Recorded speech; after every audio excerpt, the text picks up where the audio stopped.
What has happened, everybody? James Hancock here. I'm back to review the latest A24 movie, I Saw the TV Glow, written and directed by Jane Schoenbrun, if I'm saying her last name at all correctly. I highly doubt it, but it also stars Justice Smith, as well as Brigette, Lundy-Paine. And I have to admit, I was really fired up for the movie. Not necessarily from all the reviews pouring out of the Sundance Film Festival, where it did really well, but just from the trailer. Like, the trailer had more style and more atmosphere and more ominous feelings of dread, as well as some really cool tunes than most feature films one can expect to see in 2024. And for my money, if a director doesn't have like a signature visual style or aesthetic, then I quickly lose interest in their work. But after seeing the trailer a few times, I could tell there's some really disturbing stuff lurking just below the surface of this film. And also, it looked like it has some legit nostalgia for 90s era tech, like cable TV shows, VHS culture, an era which I remember very, very well. Plus, I'd really enjoyed Brigette Lundy-Paine in Bill and Ted Face the Music, where she played Ted's daughter. Thought she was perfectly cast. So I was excited to see more of her, and she totally delivered. Like everything I was expecting to see from her or hoping to see from her, I thought she absolutely nailed the material that she was given, at least as written. And this movie features several scenes that are really cool, really intense, really powerful. But I must acknowledge, and it brings me no pleasure to report this, that I had quite a few issues with the overall finished film. I intensely disliked the ending, and I had quite a few issues with Justice Smith's character, at least as written. And with a film that's as specific and niche as this, I totally expect that a lot of people are going to have a similar reaction, where they're going to love certain ingredients, dislike certain ingredients, and there are going to be a handful of people that are like, everybody be quiet, this is my movie, I don't want to hear anybody speaking ill of it. And if that applies to you, awesome. I'm thrilled you enjoyed it. I did enjoy it enough where whatever Jane Schoenbrun directs in the future, I'll definitely be there as well. But no matter what reservations I might have about the movie or whatever nitpicky grievances I might have, I'm just relieved to see that A24 is still in the business of making these quintessentially A24 movies. And I'm not going to go so far as to say that A24 has like a house style that all the filmmakers have to kind of adhere to. But after seeing Civil War a couple weeks ago, I was a little bit worried that A24 would start kind of drifting into larger and larger budgets and slowly but surely lose what made A24 a unique brand in the first place. Because last year they lost a ton of money off of Beau is Afraid.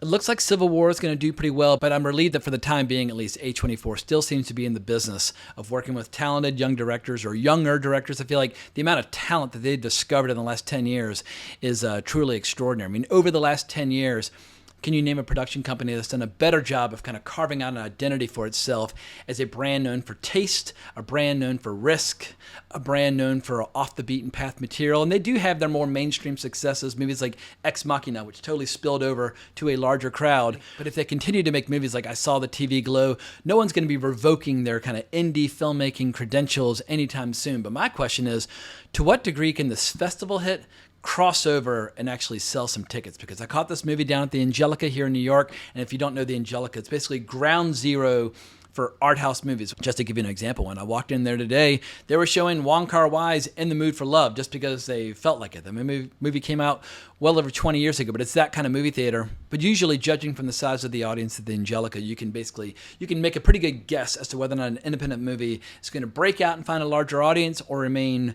very, very niche. And I'm sad to report, I think there were 10 or 15 people in the theater, but I do need to give a shout out to Ron from No Pundit Intended, who expressly told me not to mention him in this video. But we had a nice long conversation about movies after the screening.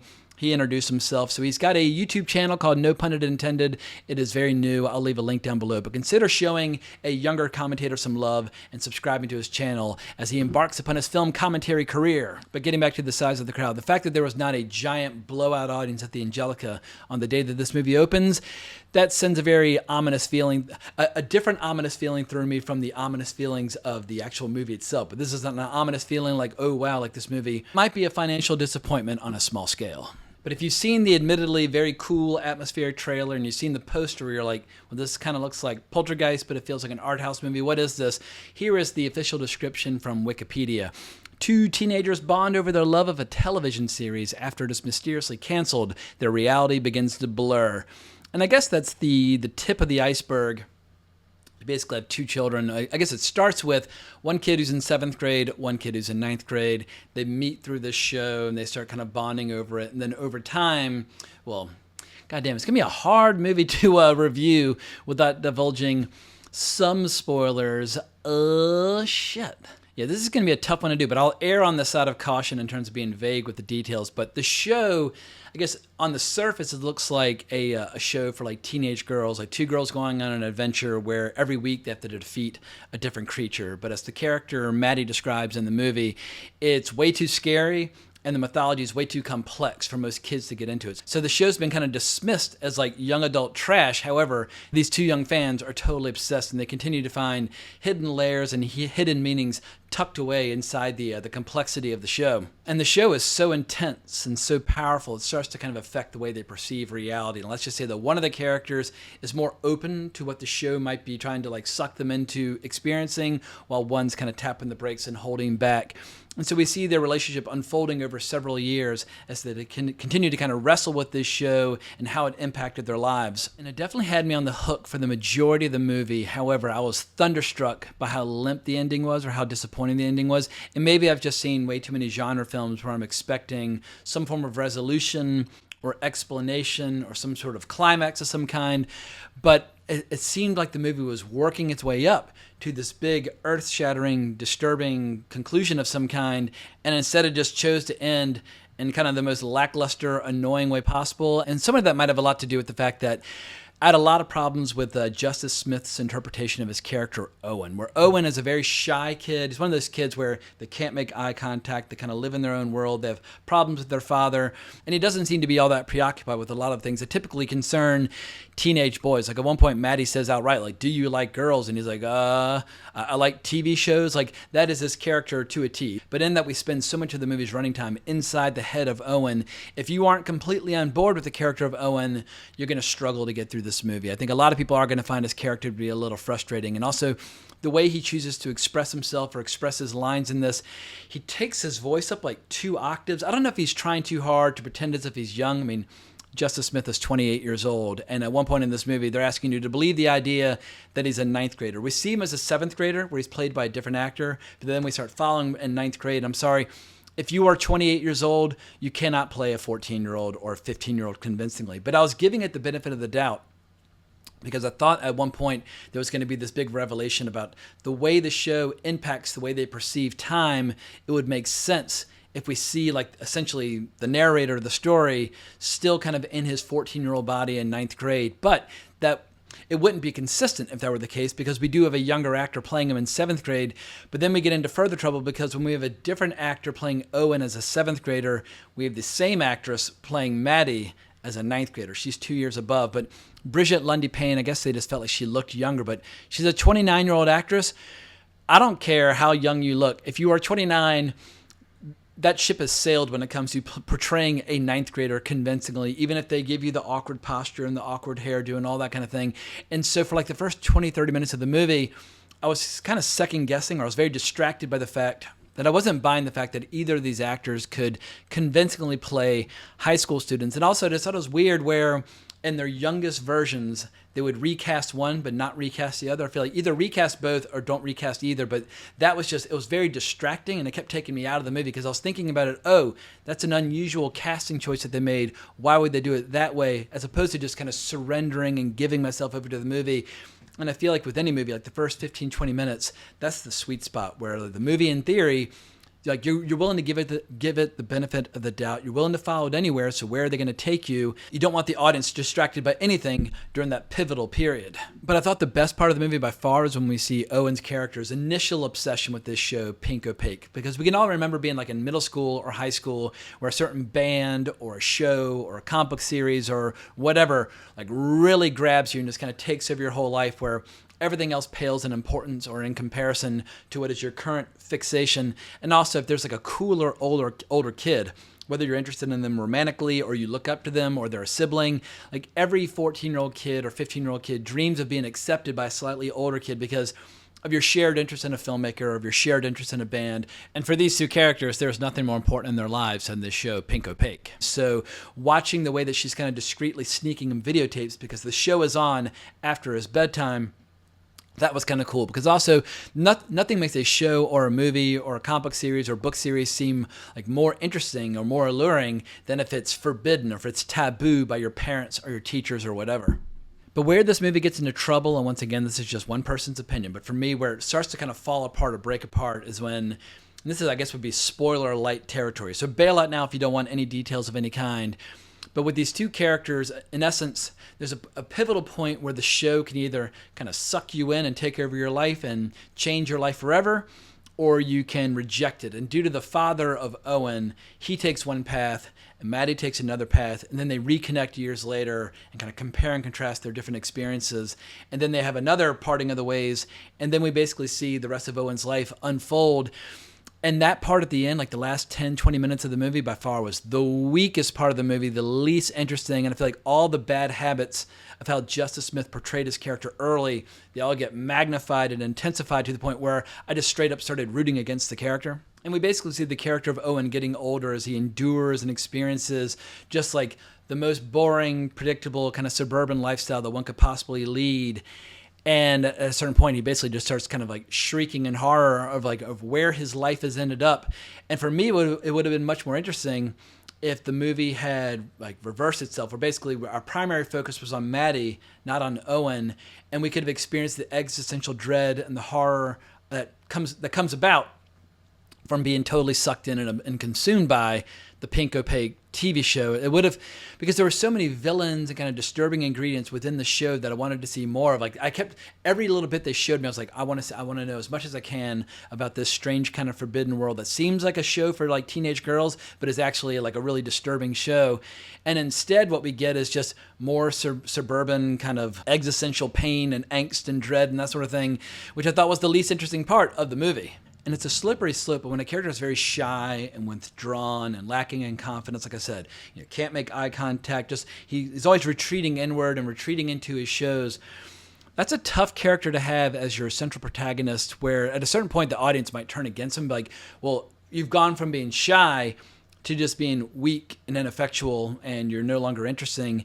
And I just felt like, they needed a different direction for his character, or a different conclusion, or maybe one final scene where he finally decides, I'm going to abandon the suburban hell and I'm going to go into the hell, the pink opaque, and then we could have gotten like 10 minutes, where it's even worse and more nightmarish and more disturbing. But I have to admit that when the movie ended, my first impulse was like, that's it? That's where you're choosing to end your story? Like, that is the worst ending humanly possible. And as your audience steps out of the darkness, out back onto the street, you want them walking out there with like the best, like the most positive lingering impression humanly possible, where they're going to spread the word, tell their friends, go on social media, etc. But I guess my final impression was, whether it's right or wrong, but my final impression was the movie's reach kind of exceeds its grasp, where it's trying to be ambiguous and it's trying to be mysterious and it's trying to be dreamlike, but it doesn't quite know, I guess, what movie it wants to be, or what story it's trying to tell, or what takeaways we're supposed to have, or if we're not supposed to have any takeaways. Like, I was left with just a very unsatisfied, bordering on kind of angry feeling when I had enjoyed so much of what came before. But I'll be very curious to hear how other people kind of wrestle with this movie or experience this movie. Like, the audience for it, I would assume, would be late teens, early 20s, but that audience doesn't have any nostalgia for the 90s. They weren't even alive during the 90s, so that's a weird thing. Like, is that audience going to embrace 90s nostalgia the way that a lot of people embrace 80s nostalgia, even though they did not experience the 80s? Like, these are all questions that I cannot answer, because I experienced the 80s and the 90s in real time, so I'm coming at it from a different perspective. But there's so much about I Saw the TV Glow that I really enjoyed. Like I said before, I'll definitely be seeing Jane Schoenbrun's movies in the future. Hope I'm saying her name vaguely correctly. And also, I should add, Emma Stone was one of the producers on this movie. Her production company is called Fruit Tree Banner, and Emma Stone and Dave McCary served as producers on the film. So Emma Stone, not only is she appearing in art house movies directed by guys like Yorgos Lanthimos, she's putting her name and her weight behind other movies. So Emma Stone continues to impress me, and even if this movie wasn't a total success, I love the fact that Emma Stone at least made the attempt as a producer. But before I wrap this video up, I do need to give one special shout out to the music, because throughout the movie I was consistently impressed with it. And so according to Wikipedia, the film's original score was composed by Alex G. The film features an original soundtrack that includes songs from Caroline Polachek, Sloppy Jane, Phoebe Bridgers, Christina Esfandiari, Florist, and Yule, among others. I will not pretend to be familiar with the catalogs of all those various musicians, but when this movie's soundtrack is available, I will be buying it. And some of the best sequences in the movie are when bands are performing these songs within the context of the flicks. I guess diegetic sound versus like songs on the soundtrack, but both the soundtrack as well as the music that's within the context of the movie, it's all first rate. I found it all to be very pleasing to the senses, and the music was a perfect visual kind of match for the visual style or the visual language of the movie. And anytime you've got very disturbing imagery matched with very beautiful music, it reminds me a little bit of this line or this scene from Blue Velvet where Laura Dern's character is talking about having the most beautiful dream and the most horrible nightmare all at once. And I love it when movies try to walk that fine line between those two worlds. And speaking of Lynch, I think this movie definitely owes a debt of gratitude to Twin Peaks' Fire Walk with Me. There are no like overt lifts or homages, but just something about the overall kind of illogical approach to the story, and where it's kind of teasing at greater mysteries, but maybe or maybe not kind of fully, I guess, delivering on those mysteries. It was very reminiscent of Fire Walk with Me, but also with the obsession with VHS cassettes and cable and that sort of thing. There are also a lot of ingredients that reminded me of Videodrome, a movie that I've seen more times than I can count. So anytime a filmmaker is clearly watching the movies of David Cronenberg and David Lynch, at a minimum, they're getting off on the right foot. And I feel like if you're looking for inspiration from other directors who've worked before you, you could do a hell of a lot worse than David Lynch and David Cronenberg. But I think I've rambled enough about this movie at this point. I'll be back at the cinema tomorrow to watch a low-budget indie animated movie, Mars Express. The trailer looks absolutely killer, so hopefully I'll have a more favorable report for you this time tomorrow. But I hope everybody has a great weekend. Hope everybody enjoys going to the movies. Also, if you're wondering where's my review for The Fall Guy, I posted it a couple weeks ago when I was at CinemaCon, but I'll also include a link down in the description below to that, because obviously that's going to be the big movie opening this weekend. But thank you so much for listening to my rant or my ramble, or however you choose to describe it. If you enjoyed it, please consider ringing the bell, subscribing, etc. But thanks again for watching. But more importantly, as always, onwards and upwards.